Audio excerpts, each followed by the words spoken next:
période inédite, je dirais, où on n'a pas beaucoup été actif, si ce n'est au niveau du comité directeur, où nous travaillons d'ores et déjà sur la saison prochaine.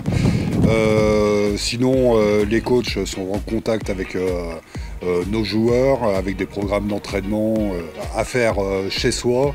Mais bon, c'est vrai que cette période ne nous a pas permis d'entretenir une grande relation au niveau des membres du club. Une très belle saison pour notre club.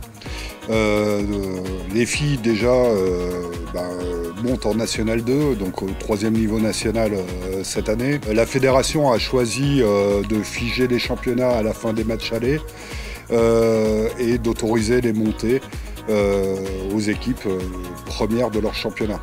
Donc c'est valable pour nos filles en National 2, mais également pour notre équipe réserve qui était en pré-national et qui monte en National 3 l'année prochaine. C'est vrai que c'est un sentiment un peu amer, un beau début de saison avec des équipes qui performent un peu partout et puis d'un seul coup, brutalement, un arrêt de championnat. Bon, maintenant, c'est pas des montées imméritées. Nous étions premiers, les filles étaient invaincues. Nos équipes N2 garçons étaient 4e du classement. Et notre équipe réserve était première de son championnat avec une seule défaite sur le début de saison. Bon, on reste des compétiteurs, donc un peu un goût d'inachevé. On aurait voulu finir la saison et puis, je dirais, afficher des résultats sur l'intégralité de la période, mais ça n'a pas été le cas. La section sportive est une vraie fierté pour le club. Une pensée toute particulière à Maxime Meunier, notre salarié brevet d'État, qui travaille depuis 6 ans sur la formation de la filière masculine. Et cette année, on a réussi à gagner le titre de champion de France chez les garçons. C'est un aboutissement, ça montre que notre projet est cohérent. Je parlais de l'équipe réserve masculine, mais elle sera essentiellement composée d'enfants du club. Et ça, c'est une vraie fierté pour un club formateur comme le nôtre.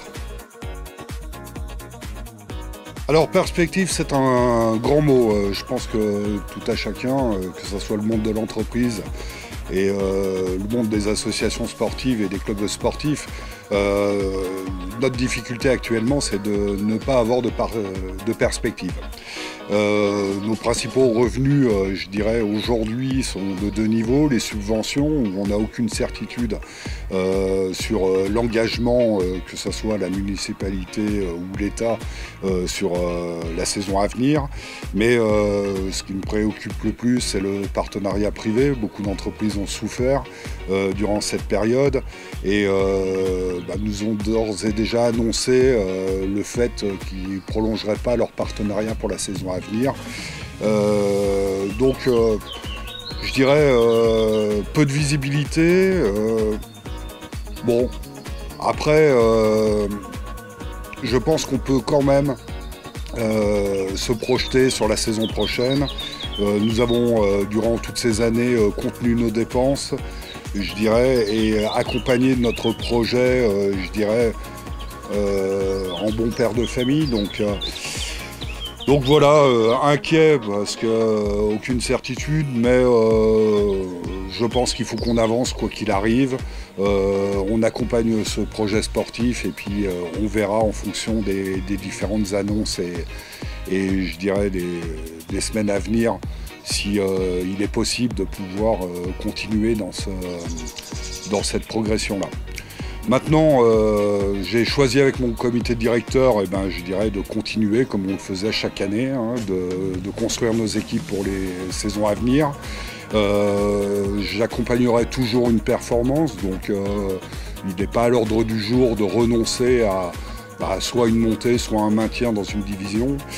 Donc les équipes, en tout cas concernant nos équipes premières, sur les filles, nous gardons un groupe avec une ossature, je dirais, qui va venir, qui va être renforcée par des recrues à l'intersaison qui va nous permettre d'avoir un groupe compétitif en National 2 féminine l'année prochaine.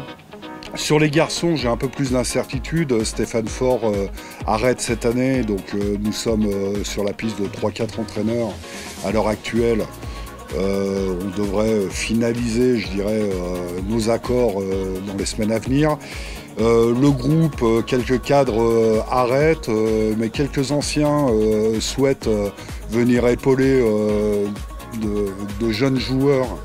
Donc j'ai pas de vision précise sur les garçons, mais je pense qu'on aura une équipe de National 2 performante avec des jeunes joueurs de nos équipes réserves qui vont venir intégrer ce groupe. Et puis la National 3, c'est une continuité, on parlait de la section sportive. Ces enfants qui s'entraînent tous les jours vont évoluer à 16-17 ans à ce niveau de compétition, et le groupe est encadré de joueurs d'expérience, donc je suis plutôt optimiste sur la saison prochaine. Une pensée particulière à tous les gens qui ont souffert pendant ce confinement. On n'est pas tous dans les mêmes dispositions. On a des étudiants qui étaient dans des petits appartements, des gens je dirais, où l'inactivité les met dans une situation compliquée à titre personnel. Donc ma première pensée vient à eux. J'ai une pensée aussi pour nos adhérents qui étaient personnels soignants durant cette période, qui ont eu, eux, une très grosse activité. Et en tout cas, comme tout le monde, je les remercie pour leur implication. Maintenant, le club, j'ai un regret. On avait prévu une fête du club organisée par le bureau des jeunes au mois de juin, qu'on a dû annuler en raison du Covid.